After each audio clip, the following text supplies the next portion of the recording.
O 10 já é passado. O 10 já é passado. Vocês me viram falar inúmeras vezes aqui, no pior dos cenários, nós vamos fazer 10 até as convenções. Aí eu respondi o Renan essa semana, inclusive falei pra ele no Twitter. Nós não estaremos no segundo turno, que vai ser em primeiro. Não tô fazendo mais que os 10. E nós vamos discutir essa eleição. Se nós vamos chegar, são outros 500. Aí tem inúmeras variáveis. O artigo foi publicado pelo Juliano Spire na Folha no dia 1º de junho desse mês, há exatos 3 dias atrás. Renan Santos e a revolta dos lascados de direita. E eu sei que o Juliano teve que usar o título de A Revolta dos Lascados porque a Folha não permite palavrões em títulos. Mas ele foi muito fiel no texto, ele foi muito legal. E eu faço questão de ler esse texto aqui inteiro com vocês, porque é a primeira vez mesmo que o MBL é tratado, o MBL, a missão, a candidatura Renan Santos, tudo com respeito pela imprensa profissional. Há muito tempo atrás, lá na época do impeachment, o Kim Kataguiri chegou a ter uma coluna na Folha, e aí depois ele lançou um livro com as colunas que ele publicou na Folha de São Paulo, e o título do livro é autoexplicativo sobre o quão nós somos tratados durante muito tempo como leprosos. Teve uma cartas ao leitor, e só quem não conhece o jornal compra essa história de cartas do leitor, que um leitor disse: quem é esse moleque para escrever na Folha? Bom, esse moleque é o melhor deputado federal do Brasil há 2 legislaturas. Esse moleque empilha relatório, empilha projeto de lei aprovado, empilha coisas boas avançando pro Brasil.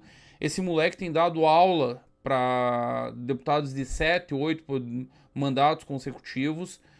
Mas era assim que nós éramos tratados. Um moleque, um bando de louco. Depois, durante muito tempo na grande imprensa, é a turma que foi para a Ucrânia que mandou áudio. Foda-se que meteu 200 mil reais para ajudar os ucranianos na resistência, foda-se que tinha relação com a embaixada da Ucrânia, foda-se tudo. O que importa é um áudio privado do Arthur num grupo de amigos, vazado de maneira criminosa e utilizado para tirar de maneira mais criminosa ainda um mandato conquistado com 500 mil de votos de paulistanos. Arrancaram o mandato com base num áudio escroto que é basicamente bate-papo de homem em vestiário. Enfim, quando se passa por tudo isso, quando você é tratado como idiota, como maluco, como dodói da cabeça, como tudo isso, ser tratado de maneira honesta é um negócio que surpreende, é um negócio que aquece o coração. E mostra o quanto nós acertamos de não ceder. Seria muito fácil, ao longo dos últimos 12 anos, que é o período de existência do MBL, fazer algumas escolhas escrotas. O MBL declarou apoio a Jair Bolsonaro no segundo turno das eleições de 2018. E é muito importante registrar esse segundo turno aqui. Ainda há uma franja de vagabundos, porque se trata disso, de vagabundagem, de vagabundos ligados ao bolsonarismo, acusando Kim e Arthur de terem surfado a onda do Bolsonaro para se eleger em 2018. Não usaram. O apoio veio no segundo turno. Kim e Arthur não surfaram onda nenhuma. Fizeram uma eleição dificílima no primeiro turno porque não tinham um candidato a presidente. É o pior dos mundos para qualquer candidatura a deputado. Candidatura a deputado vive de se grudar em candidaturas majoritárias, seja do presidente, seja do governador. O Kim e o Arthur fizeram uma eleição em 2018 dificílima. Fácil foi a eleição da Joyce Hasselman, para quem os bolsonaristas deram mais de 1 milhão de votos. Fácil, como a própria Joyce foi a eleição do Alexandre Frota, outro que também é muito fácil, como a carreira dele deixa claro. Também uma tonelada de voto. A desses aí foi facílima. Eles surfaram onda. Eles agiram como verdadeiros carrapatos, cupins, vermes, parasitando o organismo do bolsonarismo. O Kim e o Arthur não. Em 2020, o Arthur foi candidato por um partido nanico, barriga de aluguel para a candidatura dele, fez 10% dos votos no maior colégio eleitoral do Brasil, com os institutos de pesquisa mentindo descaradamente. Não se trata de erro metodológico. Aliás, nessa eleição, eu resolvi adotar uma postura um pouco mais radical do que o meu padrão. Eu sempre amei pesquisa. Eu estudo estatística há 20 anos. Pra daí ter que escutar idiota no Twitter, porque acho que... Ai, eu tenho diploma da USP, olha como eu sou inteligente, eu tenho diploma da USP, eu juro que eu entendi estatística. Vim me dizer que eu não sei a diferença entre progressão linear e não linear. Como se eu não conhecesse todas as curvas, como se eu não tivesse estudado isso há 20 anos atrás. Como se eu não entendesse o conceito de quebra de curva em período eleitoral. Um conceito que, obviamente, o imbecil não entende, porque ele nunca deve ter feito uma eleição na vida. Mas deixa o imbecil lá, eu vou rir dele quando o Renan aparecer na próxima Atlas nos 2 dígitos. Vou dar muita risada no dia 19 desse mês. E não vai ser 10. Não vai ser 10. Pois bem, eu sempre gostei muito de pesquisa. Eu sempre li pesquisa obsessivamente. Esse canal, inclusive, tem as suas melhores lives com mais audiência, enfim, com alcance, com engajamento, lendo pesquisa. Eu sei que vocês gostam, eu sei que o público gosta de explicação, gosta de entender. Mas não dá pra gente continuar com cara de paisagem e fazendo papel de trouxa, papel de otário. Fazendo de conta que não sabe que o Datafolha tem um viés de 5 pontos a mais para a esquerda e 5 a menos para a direita. Fazendo de conta que eu não sei que o Felipe Nunes está indo em reunião do Conselho Editorial do Grupo Globo e dizendo que o único candidato da terceira via é o Zema, porque ele tem contrato com o Zema. Que ele está indo na Faria Lima fazer lobby pro Zema porque ele tem contrato com o Zema. E aí eu acreditar que a pesquisa dele tá certa.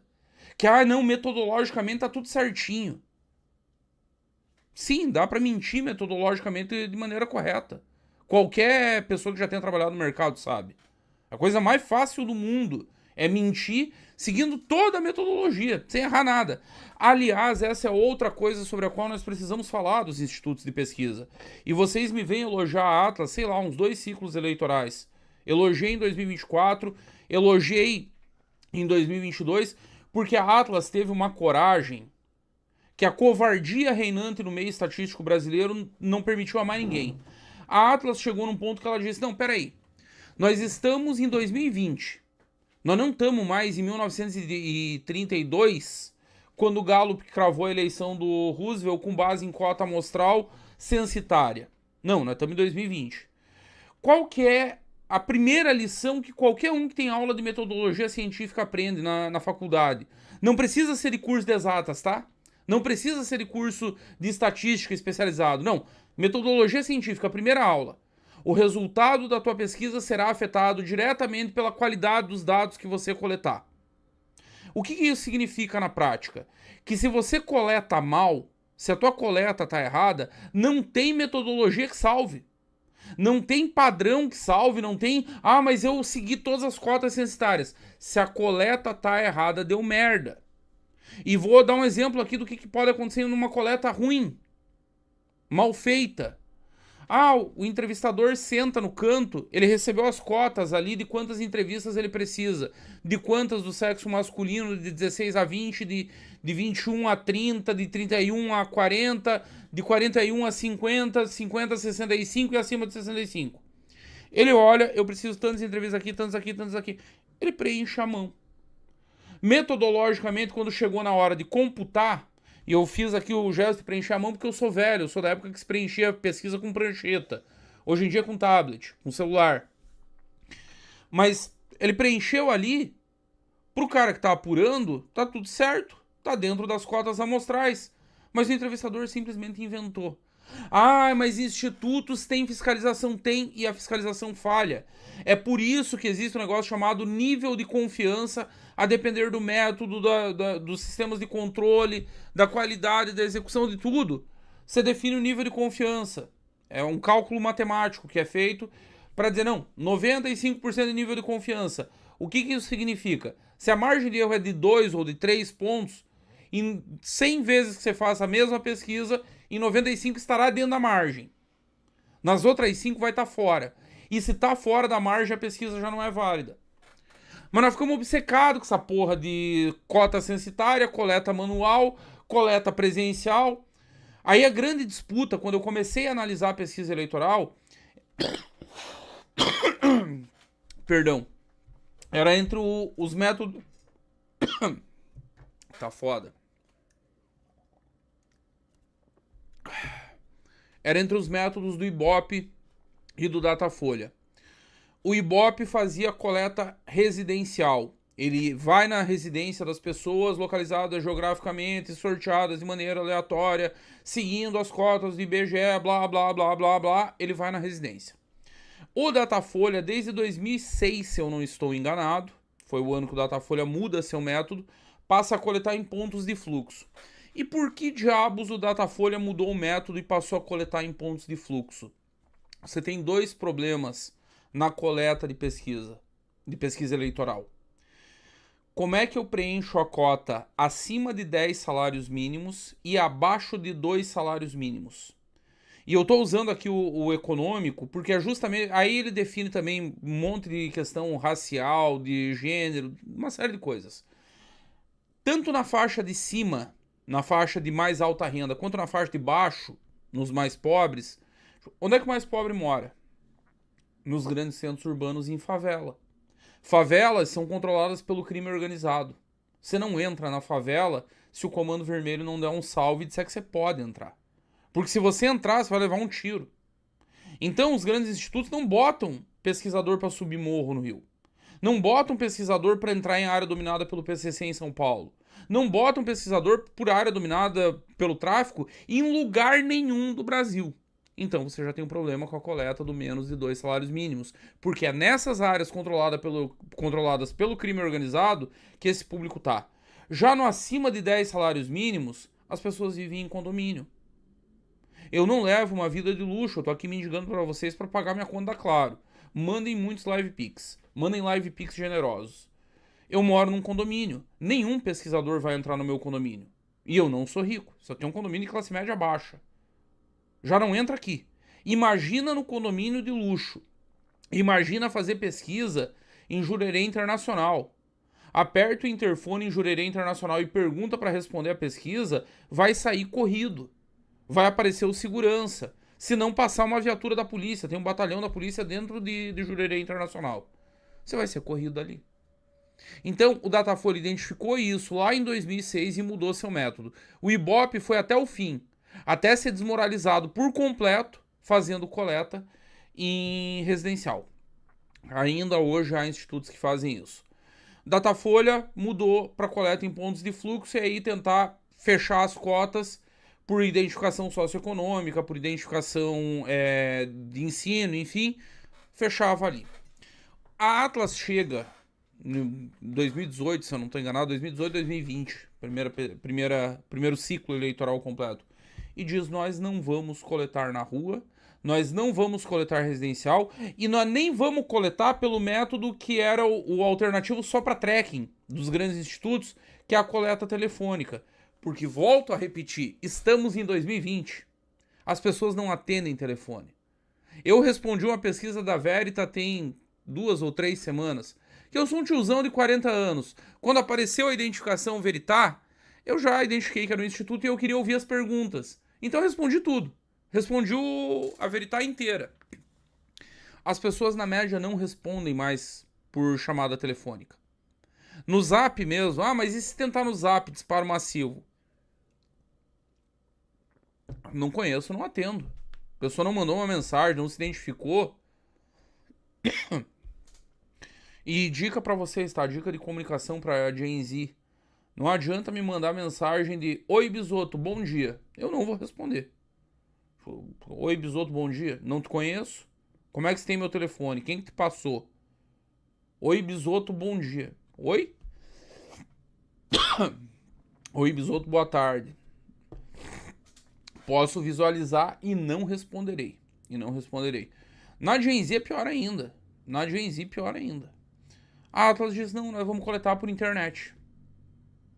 E aí, como é que eles fizeram para vacinar um pouco o nível de confiabilidade e a margem de erro? Aumentar a amostra. Ibope e Datafolha historicamente trabalhavam com 1.000, 2.000.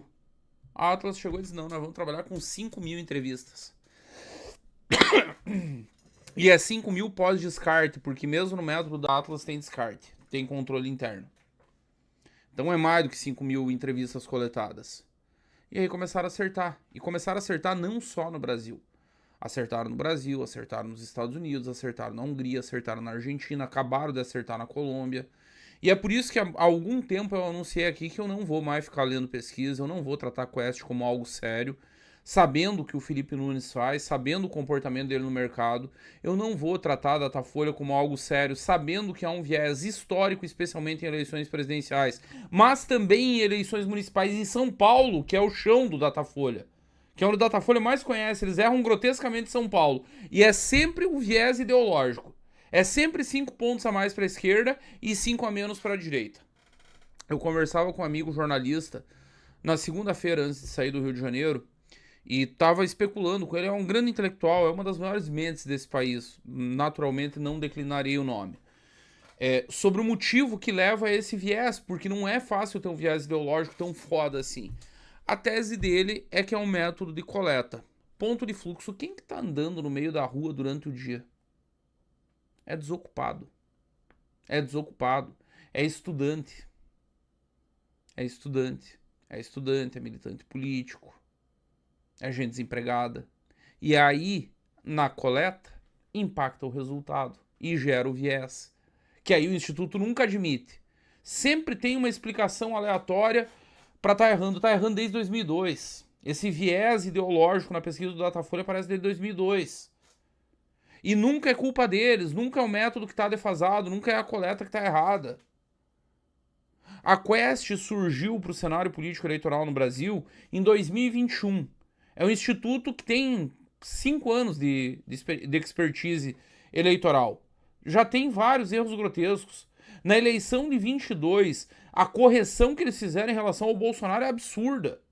É coisa de 20 pontos.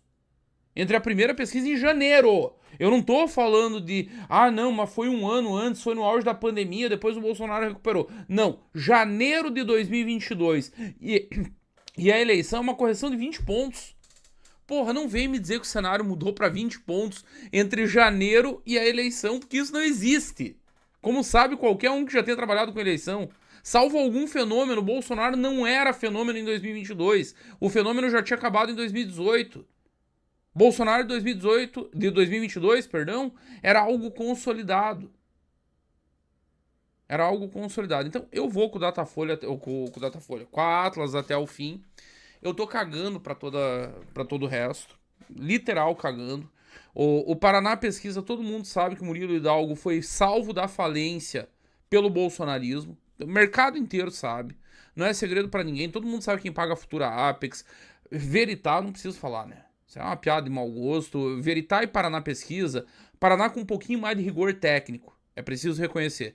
Mas a Veritá na avacalhação. Tipo, que se foda. Meter o pé no acelerador. O negócio deles é gerar manchete positiva pro bolsonarismo. O negócio deles é gerar número. E manchete. Que se foda o resto. E que se foda. Então, vamos com o que é real. O que é real é a Atlas. Foi a única a acertar na Colômbia. Todo mundo na Colômbia estava fazendo panfletagem política. Acusaram o Andrei Roman de fazer o mesmo. E ele entregou o resultado cravado da eleição. E ele entregou o resultado cravado. Assim como havia cravado na Argentina. Assim como tem antecipado. Essa é a grande qualidade da Atlas com a metodologia deles. Eles conseguem pegar a onda antes de todo mundo. Tá todo mundo comendo bola. Tá nego lá dando o Renan com 2% e o Andrei dizendo, não, já tá com 4%. Aí nego tenta dar uma ajustadinha, não, é 3, deu uma oscilada de 1 ponto, aqui ainda dentro da margem de erro, não, já tá com 5.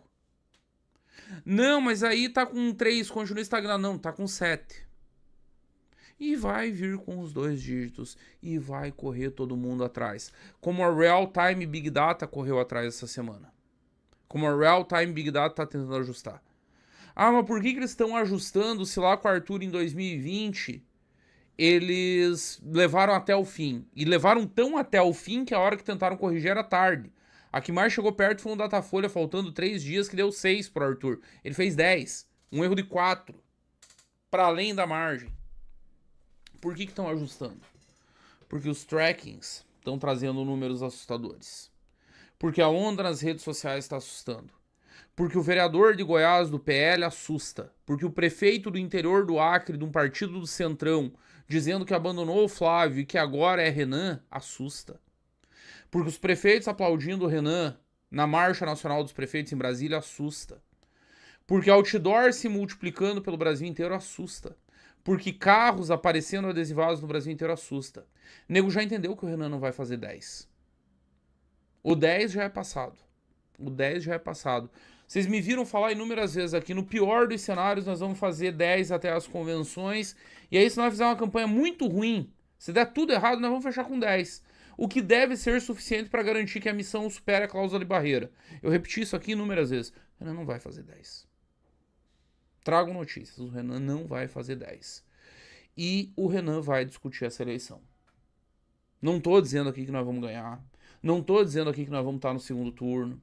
Não tô aqui batendo bumbo e fazendo oba-oba. Muito pelo contrário. Mantenho os meus pés no chão. Eu brinco muito no Twitter. Ah, é cedo. Calma, galera. Falar em primeiro turno é cedo. Ah, aí eu respondi o Renan essa semana. Inclusive falei pra ele no Twitter. Nós não estaremos no segundo turno porque vai ser em primeiro. Não tô fazendo isso, tá? É análise aqui. É análise. Nós vamos fazer bem mais que os 10. E nós vamos discutir essa eleição. Se nós vamos chegar, são outros 500. Aí tem inúmeras variáveis. Nós vamos conseguir superar a barreira de ir para o debate sem coligação, sem os deputados? A onda que está sendo criada talvez faça superar. Talvez eu tenha que pagar 5 mil reais da aposta que eu fiz aqui em Kataguiri, que nós não iríamos para o debate sem os deputados. Porque a onda está se tornando muito forte. Vai ficar muito feio pro Flávio, pro Haddad ou o Camilo dizerem não, nós não queremos Renan Santos nos debates, com ele marcando 15 pontos em pesquisa. E o 15 tá próximo de se tornar realidade. Tá próximo de se tornar realidade. Deve chegar em breve. Hoje é 4/6, eu acho que é ali na primeira quinzena de julho. Na primeira quinzena de julho. Curiosamente, dias antes das convenções, o que deve deixar muito partido de centro que está buscando a tal da terceira via, essa galera com milhões de fundo partidário, com não sei quantas centenas de prefeitos, com não sei quantos deputados. E tudo isso serviu para quê? Para o Zema ser humilhado, para o Caiado fazer papel de otário e ser humilhado pelo Sestaro no Iron Talks. Só piada. E nós seguimos de pé. Nós seguimos de pé. Teimosos, corajosos, aqueles que insistem quando tudo indicava que era para desistir, aqueles que persistem, aqueles que teimam, aqueles que acreditam quando a pesquisa marca 0,3%. Foi o que deu a primeira pesquisa com o nome de Renan Santos. Aqueles que engoliram durante meses piadas sobre o candidato traço, o candidato que não ia fazer nada na eleição. E antecipo desde já, eu sei que tem bolsonarista que me assiste, talvez esteja na hora, é uma dica, tá? Papo de amigo aqui. Diferente da imensa maioria do MBL que odeia vocês, eu não tenho esse sentimento. Eu tenho um coração bem mais leve, eu tenho amigos bolsonaristas e tá tudo certo comigo. Mas um conselho de amigo, tá? De amigo. Parem com essa histeria de vocês pra cima do MBL, porque a última eleição vocês perderam por 1%. E vocês vão ter que conversar com um candidato que vai fazer, assim, ó, deu tudo errado. Se vocês emplacarem um mega cancelamento, vocês não conseguem mais. Vocês sabem. Desde que acabou o governo, desde que não tem a SECOM, desde que não tem bancada imensa, desde que o Jair tá preso, vocês não emplacam mais cancelamento nenhum. Mas vamos dizer que vocês emplaquem. O Renan faz 10%. Vocês perderam a última por 1,5%. Vou falar baixinho, tá? 1,5%. Não deu 1,5%, deu menos. Vocês têm certeza que vocês vão continuar xingando Deus e o mundo, metendo fotinho de IA escrota, batendo em todo mundo? Talvez faça falta os 10, tá? Talvez faça falta. Talvez a galera chegue à conclusão, eu, Eduardo Bisotto, já anunciei, eu voto em qualquer candidato contra o PT nas eleições desse ano. Qualquer candidato. Eu, Eduardo Bisotto. Agora eu falo por mim, eu não falo pela missão. Talvez vocês encham tanto o saco que a missão conclua que o melhor é fazer o que fez em 2022. Só que com uma diferença. Em 2022 a missão não existia. Em 2022 Renan Santos não era candidato a presidente. Talvez está na hora de vocês tirar um pouquinho o pé, tá? Vocês não conseguem mais cancelar. Vocês não estão vivendo o auge de vocês. A fase não é boa. Vocês têm que explicar o Vorcaro. Vocês têm que explicar filme. Vocês têm que explicar 1 milhão de coisas. Tem treta interna. Vocês têm problema com a Mi. Vocês têm problema com a Nick. Vocês têm problema com todo mundo. Vão tratar disso. Vão organizar a casinha e parem de encher o saco. Porque vai fazer falta. Se a gente não for pro segundo turno, o que eu acho improvável, Mas se acontecer, se forem vocês contra o PT, aí vocês vão ter que vir de joelho. E talvez nem vindo de joelho e pedindo pra tirar pra fora pra mamar, a galera tenha paciência com vocês. Pode acontecer. Lembrem de 2022. Fica a dica do tio Dudu. Fica a dica. 2014 e 2022 foram resolvidos por um pentelho. Por um pentelho. Eleições presidenciais no Brasil se tornaram muito parecidas com eleições presidenciais americanas. A fase de landslide, isso aí vai acontecer só na reeleição do Renan de novo. Passou. Agora é por um fiapo. Para de encher o saco, tá em tempo. Tá em tempo. Fica a dica.